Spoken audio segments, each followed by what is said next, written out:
These are the ones who are convinced Jesus cannot be the Messiah. Why? Because surely the Christ is not going to come from Galilee. And they ask it in the form of a question.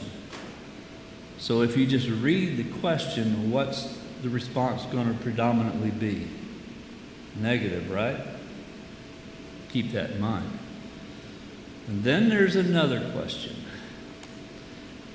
Has not the Scripture said that the Christ comes from descendants of David and from Bethlehem, the village where David was? Now this is another question. What would you expect the answer to be? What tone? Positive, right? So what's the basis of this question? Prophecy. Micah 5 in verse 2. But as for you, Bethlehem Ephrathah, too little to be among the clans of Judah, from you one will go forth for me to be ruler in Israel. All his goings forth are from long ago, from the days of eternity. Okay. So what came out of these diverse opinions? Well, this. So a division occurred in the crowd because of him. Jesus' teachings divided people.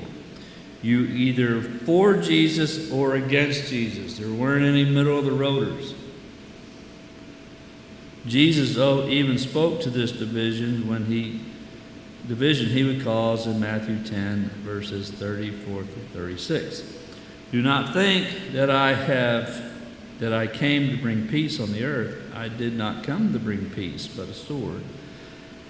For I came to set man against his father, and a daughter against her mother, and a daughter-in-law against her mother-in-law, and a man's enemies will be the members of his household.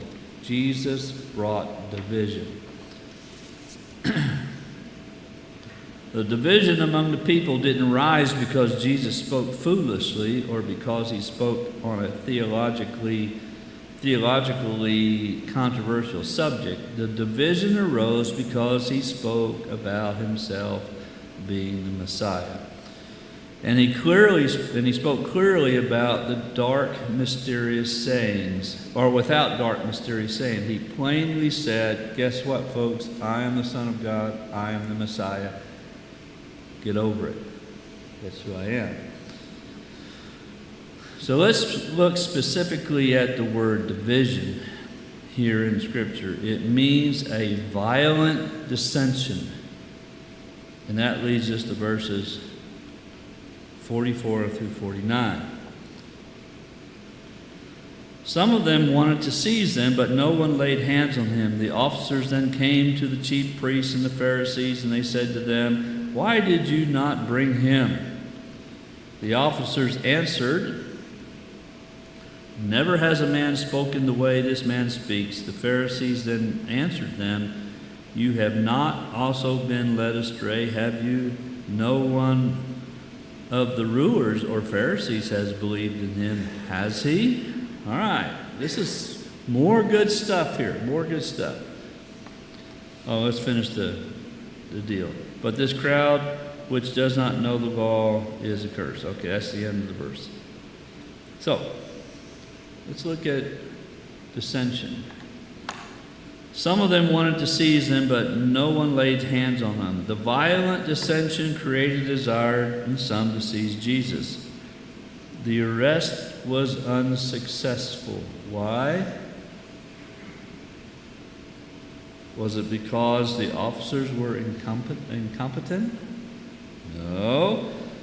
Why? Because it wasn't his time under God's will. Who's in control of all this? God is. Okay, not man. All right. The officers then came to the chief priests and the Pharisees, and they said to them, why did you not bring him? The officers answered, never has a man spoken the way this man speaks. So this goes back to verse 32 in chapter 7, when there's already some discord when Jesus is teaching the first time. And in verse 32 it says, the Pharisees heard the crowd muttering these things about him, and the chief priests and the Pharisees sent officers to seize him. So this is where we're at right now. The officers are there to seize Jesus. So after they sent him, guess what the Pharisees and all the smart people in the religious world did? They just sat back and waited for him to come back. When the officers returned, they were empty-handed. Astonished and possibly a little upset, the rulers asked, why did you not bring him? The officer's excuse was, never has a man spoken the way this man speaks. Now, being officers of the temple, they would have direct knowledge of how people speak. And they had never heard a rabbi teach the way Jesus taught. And they were what? Impressed. So impressed that they found it impossible to do what they were told to do. So what were they impressed by? The contextual meaning of the passage is that this man demonstrated the most. I've got a word out of place here.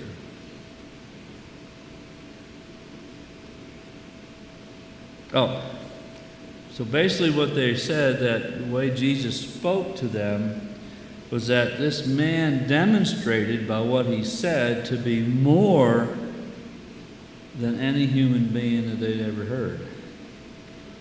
So he was more. Now we have the response. The Pharisees then answered them, you have not also been led astray, have you? No one of the rulers or Pharisees has believed in him, has he? But this crowd, which does not know the law, is accursed. So, the pride of the religious rulers was plain. They despised the common man. Why? They weren't on their status level. They were not as educated as they were. So since they were one of them, they were well beneath them. They attempted to belittle the officers, who they perceived as common, uneducated people who challenged their superior social class and position. They were shaming these officers with the idea that all the smart and spiritual people don't follow Jesus. Neither should you. John makes it clear that these leaders were religious snobs. They created thousands of regulations of ceremonial law that they bound over the people. When the people couldn't observe even one of them, these pious leaders derogatorily called them the people of the land.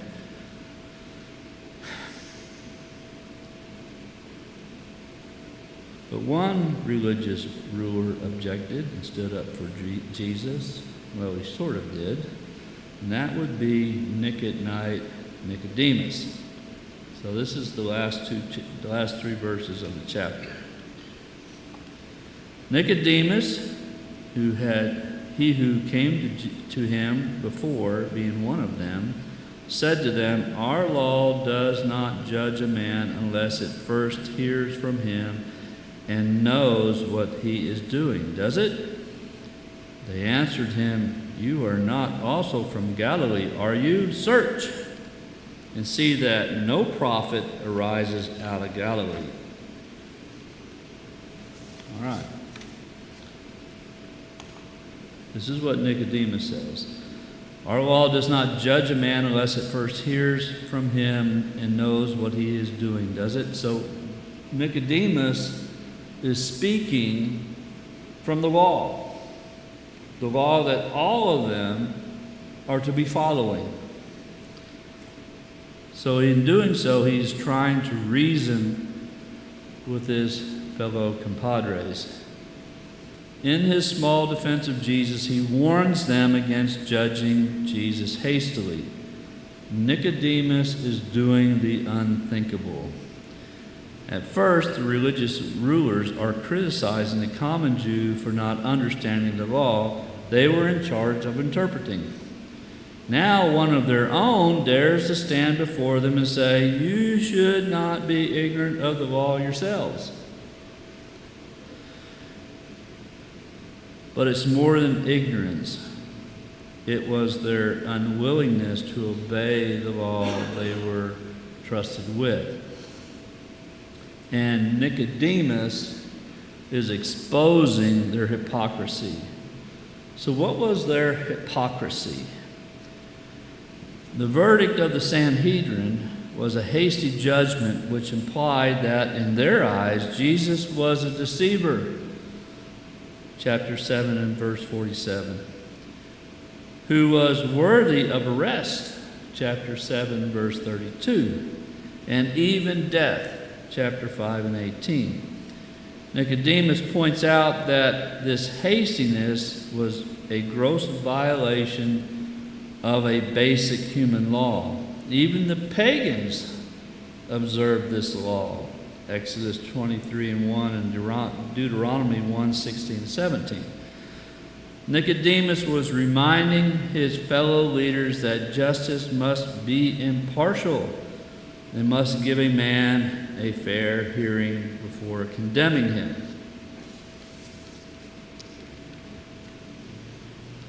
This is how they respond to Nicodemus.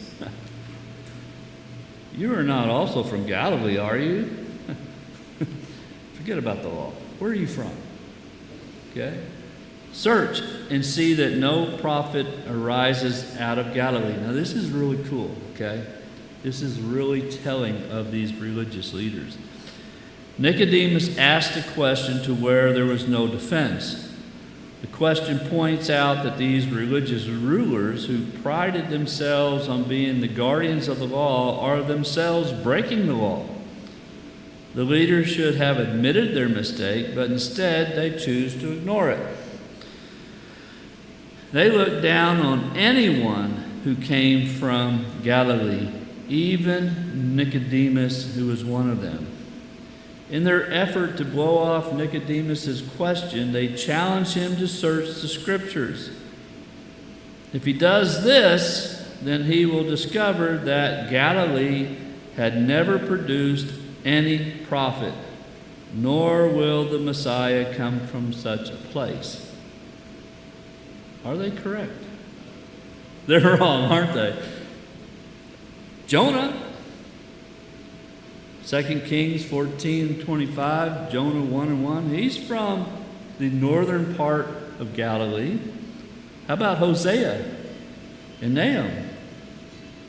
From the upper parts of Galilee. How about Elijah? The one that they all point to. Where's he from? He's from the little place called Thisbe in the land of Naphtali in Upper Galilee. So how much of a prophet do you have to be remembered where you come from?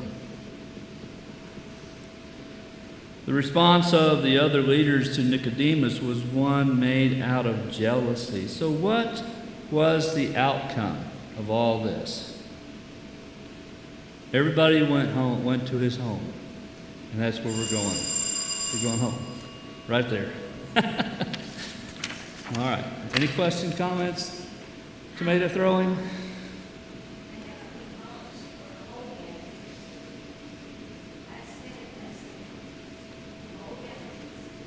So, I'm reading this book called Supernatural. Yeah. And where he talks about that one you're reading. And so I started reading this book. And it's pretty interesting. Doesn't shake my faith anyway, it's just kind of pretty interesting. So I sent a picture of it to my daughter-in-law, who's pretty up on that kind of stuff. And I said, "Hey, have you read this book?" Well, she sent me back links to 2 podcasts. So it's been on her mind too. But it's one of those things that's there and we kind of look over, but we don't really get a whole lot of explanation for. Yeah. All right, that's it. We're done. Finished.